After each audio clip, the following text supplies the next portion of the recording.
On fait la manucure. On se met de la crème sur les mains. Et petite eczéma, donc on le traite avec la crème Nivea du capitaine. C'est bien, la crème de princesse sert. Daniel. Hello. Everything's good? Got a haircut yesterday. Oh yeah, yeah. Donc Majda s'est lancée dans une nouvelle coupe de cheveux. C'est son nouveau métier maintenant, Majda. Tu es coiffeuse, hairdresser.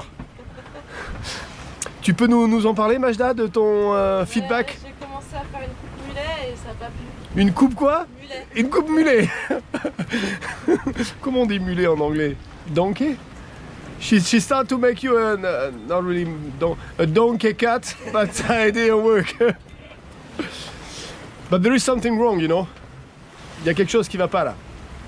Why are we not fishing? Hey, let's get some fish, Captain. Bon voilà, allez, on vous fait partager nos petits moments du matin. Il est aux alentours de 8h30. Je me mets là parce que je suis à l'abri du vent. Je pense à Fabien, le roi de corail qui se fout de moi parce que je suis sous la capote.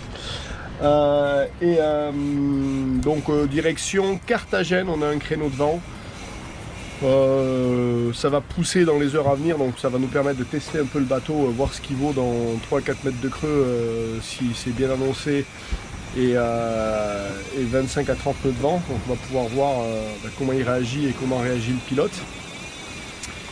Et puis ça c'est une bonne chose, puis ça va se calmer en fin de journée, et là on est à l'abri de la côte, c'est pour ça que ça ralentit. Et puis on va arriver à Carthagène au petit matin, normalement lever du jour, ce qui est bien. Rester 2 jours là-bas, et puis après on a un bon créneau 48 heures qui va pousser fort sur Gibraltar qu'on va prendre. J'ai toujours dit qu'il fallait sortir de la Med avant le 15 octobre, du coup ce sera le cas, on sera là-bas vers le 12, j'espère.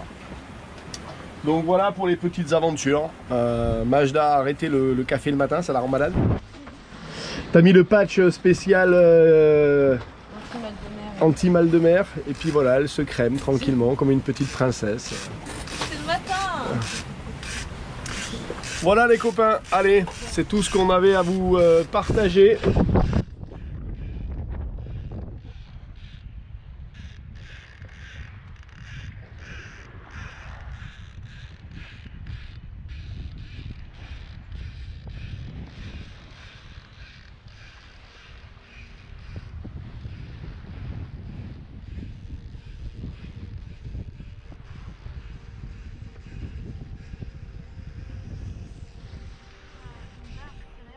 Ouais, je veux bien une parcelle. Et ouais, on m'avait posé des questions sur ma grand voile, alors je vais en profiter pour le faire. Si tu regardes, je vais vous faire 2 images où elle est au niveau de l'étarcage le long de la baume et en tête de mât. Tu te rends compte qu'en tête de mât il lui manque 20 cm et au bout de la baume j'ai 5 cm de rab. Donc déjà je peux pas la sortir complet. Je vous montre ça en image.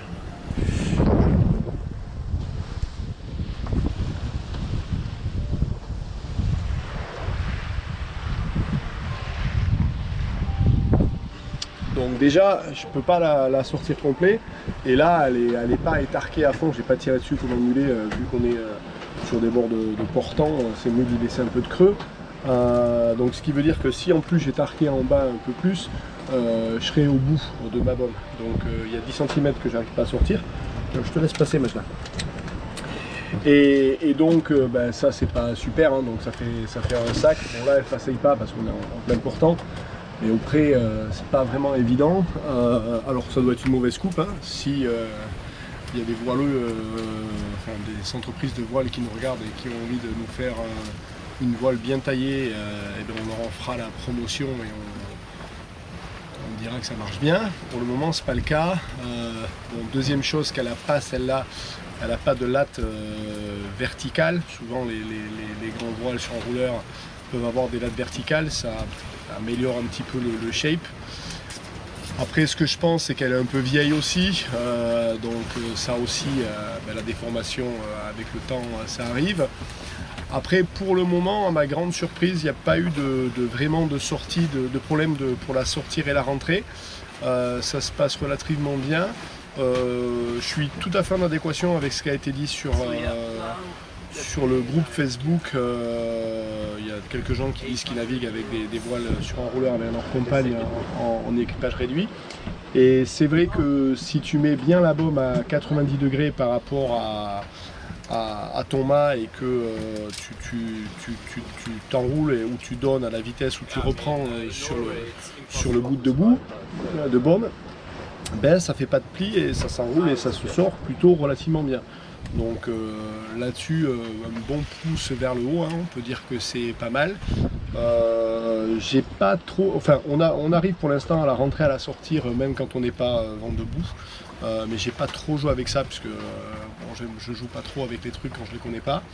Et on va voir comment elle va se comporter dans la baston aujourd'hui, ça va être une bonne chose. On va voir s'il y a une prise de riz à faire, enfin s'il y a une diminution de la surface à faire, comment elle réagit. Voilà, c'était pour mon retour sur la grand voile. Ben, j'espère que vous en serez contents. Et puis, en tout cas, je vais pas dire que ça m'a réconcilié parce que ça me fait chier de pas avoir une voile qui puisse faire au moins à 60 ou 70 degrés du vent, ne pas faceiller parce que c'est chiant. Mais voilà, c'est pas elle est moins chiante que celle que j'avais sur les gros yachts, sur les 65-70 pieds.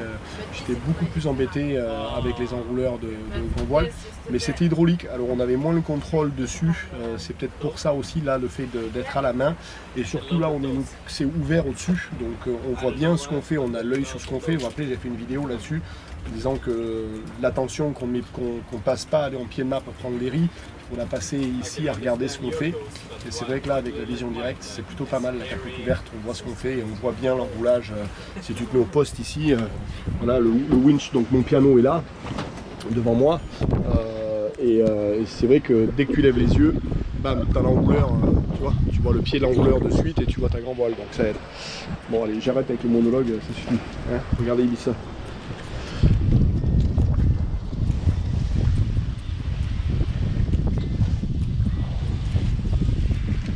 Good guy. Incroyable. Bon allez, incroyable. Allez, on est parti. Bon ben les copains, on attaque un petit peu la... Bon les copains, on attaque un petit peu la petite baston qui va bien. Donc ben, la mer est en train de monter gentiment là, hein. On est en train de prendre les creux qui vont monter, je pense à monter d'encore 1,50 m. On a un vent qui oscille entre je dirais 17 et 20 à peu près en stall, et puis il y avait des claques à 25-30. On est encore grand voile complète et 3 quarts de génois. Le bateau avance bien, on fait 8 nœuds. Comme on est sur du 90 en angle, le pilote avec la vague a un peu de mal, donc j'ai pris le relais. Majda pas encore vomi.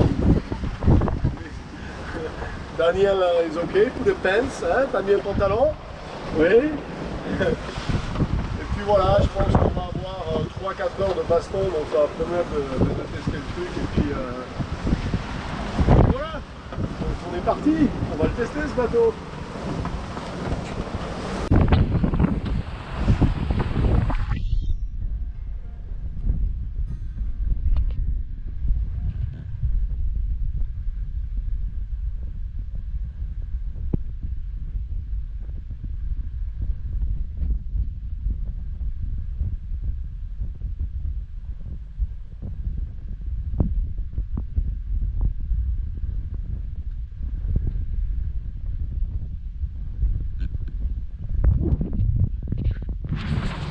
So Daniel, this is your first mahi-mahi. I've never seen this fish, not even on a picture. Look at this. Yeah, Look at this color. I know it. You've seen this before? Yeah, we'll catch a lot of this before.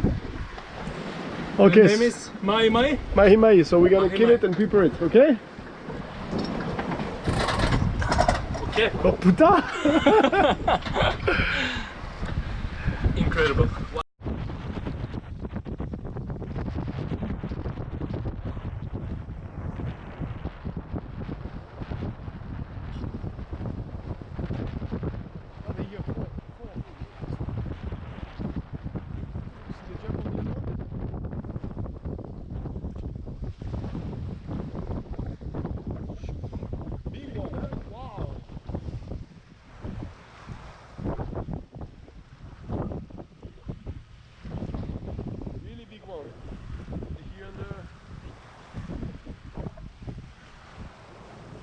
Oh, there is other over there.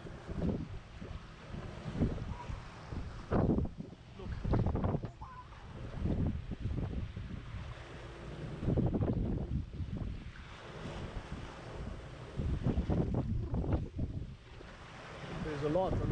Oh, the jump. Look at this, there is more.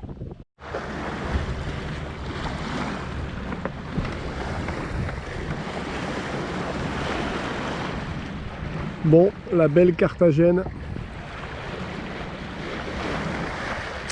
Celle d'Espagne, bien entendu. Petite arrivée tranquillote. Fin d'après-midi. Escorté par un joli bateau militaire. Des petits pêcheurs. Et puis cette ville magnifique. Hein. On va aller faire un tour. J'ai une affection particulière pour cette ville de Carthagène. Je trouve qu'elle a beaucoup de charme. Une enclave au milieu de nulle part, dans un paysage très écorché. Comme une âme à l'intérieur. Quelques bateaux hein, mouillés là quand même.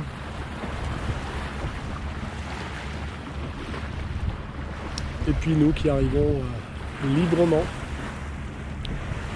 On va essayer de se mettre le long de la digue près de la ville. Allez, je repars à la barre. Everything's good? Everything is great. Cartagena. Cartagena!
Ok les copains, c'est Top Chef avant l'heure.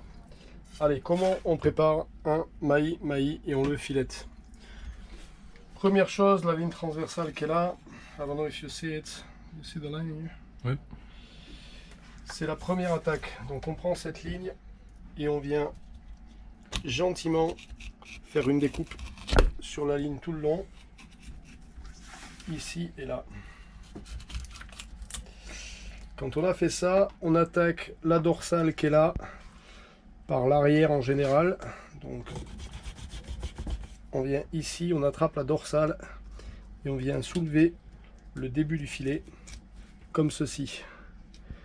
Et là, on vient le long de la dorsale, gentiment.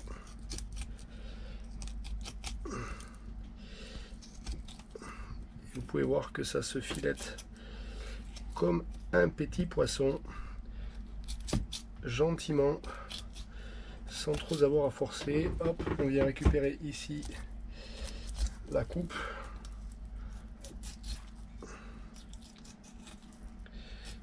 Voilà.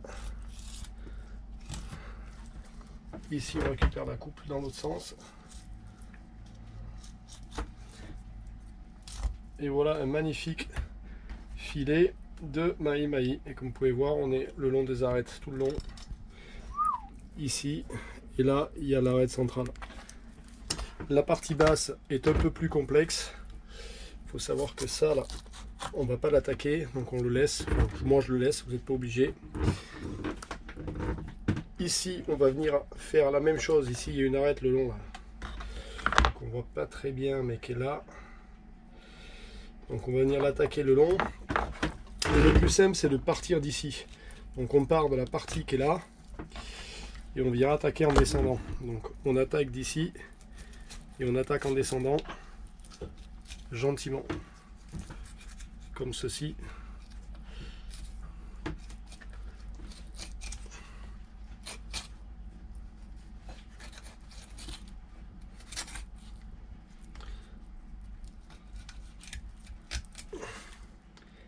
Et là, on est plutôt pas mal. Il faut un couteau qui coupe, hein, bien entendu. Là, on laisse gentiment un peu de peau sur les os. Et on a le deuxième filet qui est nickel, avec les arêtes des deux côtés. Ça, c'était la partie numéro 1. La suite, ça va être la préparation dans le plat. Je fais la deuxième partie et on y va. Weekend 4. Alors, Master Steph, Allez, qu'est-ce que tu nous prépares? deuxième partie, un peu d'huile d'olive dans le fond du plat. On y va. On a coupé un demi-oignon pour donner du goût. On va faire des filets de citron. Ça, c'est important. Ok, on va les mettre aussi dans le fond du plat. Là, on est bien. On va prendre une orange, un citron. On va mettre nos filets peau vers le bas. Tranquillement, comme ceci d'ailleurs, on peut les intervertir. On va mettre le jus de citron. Ah, il n'y a plus de batterie, je pense. Dessus, non, ça marche. Ah, ça marche. Dessus, tranquillement. Voilà. Pareil avec les deux demi oranges. Ça va le donner le goût des îles. Un petit peu. Ça fait le jus du fond. Derrière, on va se prendre un petit plaisir local. Parce que ça compte. À savoir les zitoun. Qui sont un petit peu pimentés. Donc de la zitoune dessus. Là, c'est hyper important dans la vie de ma mère. Qu'il y ait la zitoune. Ok. Et avec tout ça, attention, je vais me brosser un petit peu les mains. On va se mettre une dernière touche du voyage. Donc, on va attraper une cuillère. Une petite cuillère. Et on va se mettre un petit peu de curry là-dessus qui va partir. Donc c'est de la pâte de curry gentiment pour finir le goût. Tout ça au four. Le secret du... je vous dis, fais ça comme Top Chef. Hein. Le secret du mahi-mahi, c'est de pas trop laisser cuire la chair parce que sinon il devient chewy, il devient un peu... donc il faut le laisser cuire juste ce qu'il faut. Donc n'ayez pas peur de le sortir du four assez tôt. Ça se voit de suite. Hein. Dès qu'il commence à devenir blanc, on a la différence. On se retrouve dans à peu près 3 minutes. 20 minutes. Allez. C'était Master Step depuis Cartagena. Tadam! Et voilà ce qui se passe 10 minutes plus tard, 20 minutes plus tard, avec un bon riz, une bonne petite sauce. J'ai même perdu les poils de la barbe, comme quoi il se passe des choses hein, pendant 20 minutes. Mahi Mahi in Cartagena. Je pense qu'on est pas mal, on va vous dire à quoi ça ressemble. Bon les copains, petit mot de la fin. Vous voyez, il y a des tas de choses qu'on peut essayer de vous expliquer sur la voile, des conseils techniques, la vie en bateau et toutes ces choses-là. Mais malgré tous les efforts du monde, il y a une chose qu'on ne peut pas vous expliquer, et c'est celle-là.